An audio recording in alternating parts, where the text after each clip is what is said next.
There we go. What have we got here then? Hello, my name is John. My friend thinks I'm a candidate for YouTube. I'll just give you a brief rundown on my whisky collection. I drink whisky and I save it. Basically, my collection, I believe, is with Mystery Malt is the biggest collection in the Southern Hemisphere. What I do is collect 3 categories. From here to here, all the way around there. These are a malt whisky, a single malt whisky from every working distillery in Scotland around 87. From here down to the floor, this is a major part of my collection, and these are called Mystery Malts or Bastard Malts. What they are, every one is a single malt, but they all come from one of these distilleries. You, I or anybody else could buy 4 or 5 casks of whisky from any distillery in Scotland and bottle them under their own name. Say Glen Edward or Glen Gordon, or supermarkets buy them and put them out as a Speyside or an Islander or an Islay malt, and they're equally as good as all these up here, and on top of that, normally they're cheaper. So that Edward's there. So this Glen Edward, this is from Germany. This is a decent bottling. It's a very nice bottling. But the Scotch inside that, what would that be? Single malt. This one I don't know. The art of the art of collecting is trying to find out where these come from. In other words, I'll find one that I do know.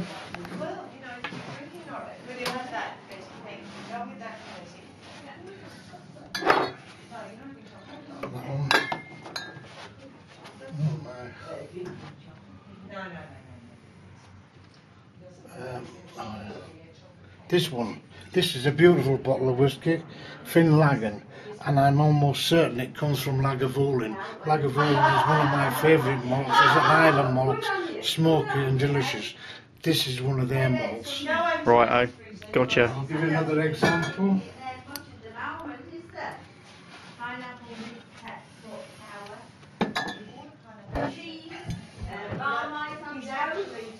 Ah, you've got it named there, right? Hmm? Lavalin, right. And what's the name of that one? This is as you get it from Gordon MacPhail's. You see, this is an 8-year-old, but it's also from... Right, gotcha. Yeah. Now I also, people and friends come here, we have dinner, and they're constantly saying, how can you have all these malts and not wonder what's inside them? Personally, I've tasted every single malt Scotch, every distillery bottling, but other people haven't. So I decided to expand on my collection, and this is what I have. These are all tasters for anybody who wishes to come along and have a taste of something they've never tasted before. I purchase most of these from Germany, France, Holland, a lot from England, and quite a few from a good friend of mine who I've dealt with for years, Whisky Galore, Michael Milne in New Zealand. He's an excellent retailer. All these now, I am, I think, 4 short of having the full Monty. In other words, I only need 4 whiskies, and then I've got a whisky to drink from every working distillery in Scotland. Spectacular. Which is very, very good. Now In this corner, this is where the money is. These are from these are from distilleries that's closed, mothballed, abandoned, or demolished. Some of these are very old. These are pride of my collection, and some of them are quite expensive. What's the oldest one then?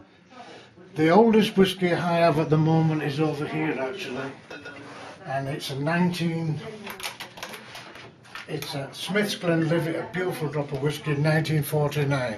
Well, but is that from a working distillery or a closed one? This is a working distillery. Right. What about MacPhail's is a Gordon MacPhail bottling. Wow. And a beautiful drop of whisky, and that's the oldest one I've got. My wife bought that for my 70th birthday, which was last year. This is a lovely drop of whisky. Brilliant. Well, what about the oldest mothballed? distillery I've got the Vary I've got here. I've got Port Ellen, 24 years old. My glasses on. It's the rarest of the rare. Yeah. Glen Oogie. And where would that distillery have been? That was a distillery in Scotland that's been demolished and closed. That'll never open again. A lot of them are signatory bottlings, which is one of the premier bottles in Scotland, and they still have quite a good selection. This is a good whisky here. Beautiful bottle of whisky. St. Magdalene. Yes. And where would they have been? Does it say on there? Bottled at our preferred strength. Close it, we'll do that again. Yeah. I've got to go and get my glasses. That's alright. I can't bloody read. No, that's alright. There's some small print on there. Huh? That'll be alright. Yeah. What other's pretty special over in this corner? Yeah. This is quite an old one. Glen Craig, 1975. 1975. This is one here that's a Glen Scotia. That one's just closed down. Just. Well, not long since. And this is a bottling of Little Mill. That distillery will close down, but now it's burnt to the ground, so that malt, I should imagine, will become rarer and more expensive. Dunbartonshire. Yes, it's a lowlander. Before, as time goes on, that'll get more expensive. These are I get a lot of these sent from various people. Your tasters, you know, they give me a taste of the whiskey. We're a bit, in this country, we're a bit short on really expensive, rare whiskies, but I have good friends all over the place who send me bottlings and tastings. This box looks pretty special. What's Yeah, it? that's Chieftain's Choice. That's one of the premier bottlings. I have a good friend in Belgium, Alex, who's a dealer. He deals with Chieftain's Choice and Dunbagons.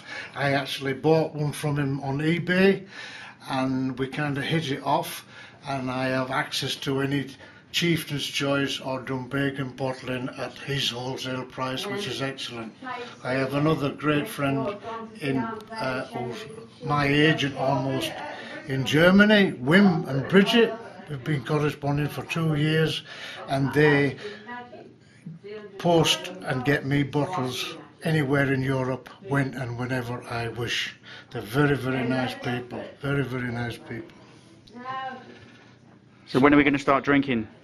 I started drinking whiskey when I was 18 years old. My favourite whiskey used to be a Whisky Mac.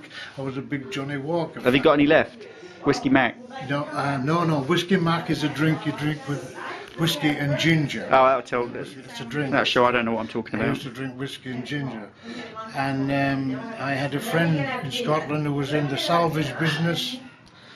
And we used to go up to northern Scotland with his salvage boat, and where boats and ships sink is normally in terrible waters, and where there's terrible waters you always find good whiskey, like for instance Islay and Shetland, all these places, and that's when I acquired a genuine taste and a love affair with whiskey began.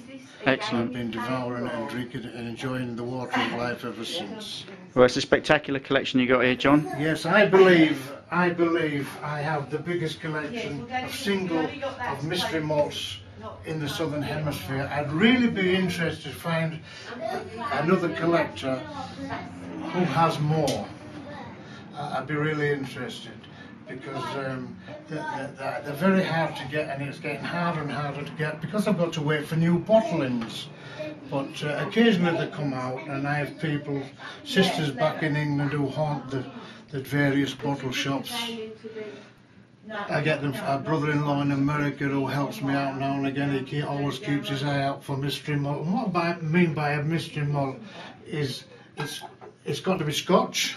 It's got to state single malt whisky on the bottle, and it hasn't to mention the distillery. It can't say Old Course, for instance, Bowmore. That it's not a mystery malt then. Right. So it's got to have them three criteria. Excellent. Brilliant. Well, Well- I think we'll end up with a drink. I think we will. We'll finish off. Yeah, we'll finish off with a drink. Brilliant. Yes.